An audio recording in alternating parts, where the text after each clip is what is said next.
एक ऐसी रानी जो फूल की कली से भी घायल हो जाती थी, लेकिन भाग्य ने उसे लकड़ी ढोने पर मजबूर कर दिया। आखिर ऐसा क्या हुआ कि महल की रानी बन गई दासी? जानिए दशा माता की चौथी कथा।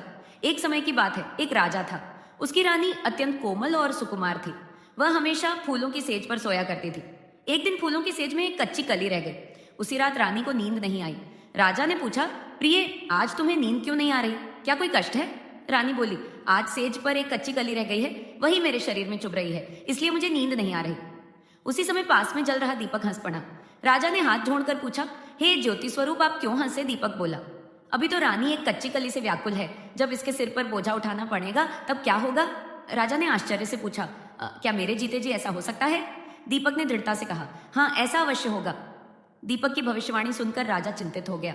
उसने सोचा कि यदि रानी को अपने जीते जी समुद्र में बहा दिया जाए तो शायद उसे यह कष्ट नहीं सहना पड़ेगा। राजा ने रानी से कहा, कुछ दिनों के लिए तुम्हें तुम्हारे नैहर भेज देता हूं। रानी ने कहा कि वहां उसका कोई नहीं है, पर राजा के समझाने पर वह तैयार हो गई।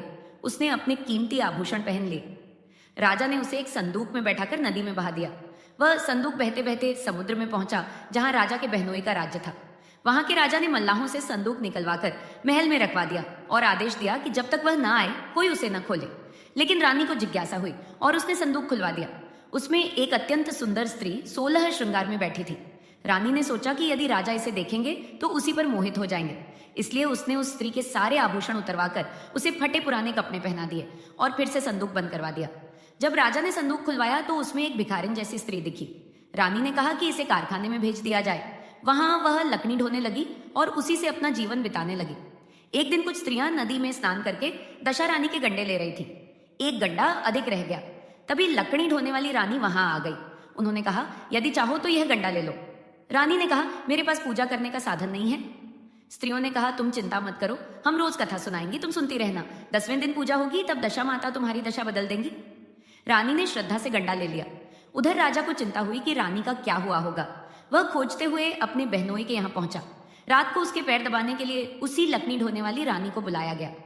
पैर दबाते समय रानी के आंसू राजा के पैरों पर गिर पड़े।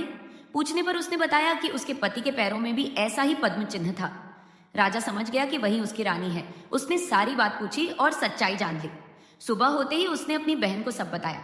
बहन को बहुत लज्जा हुई और उसने रानी से क्षमा मांगी। कुछ दिनों बाद राजा और रानी अपनी राजधानी लौट आए। वहां रानी ने सुहागिनों को बुलाकर धूमधाम से दशा रानी की पूजा की और पूरे राज्य में घोषणा करवा दी कि सब लोग श्रद्धा से दशा माता का व्रत करें। जैसे दशा माता ने उस सुकुमारी रानी की दशा बदल दी, वैसे ही सबकी दशा बदले। कथा सुनने और सुनाने वालों का कल्याण हो। बोलो दशा माता की जय।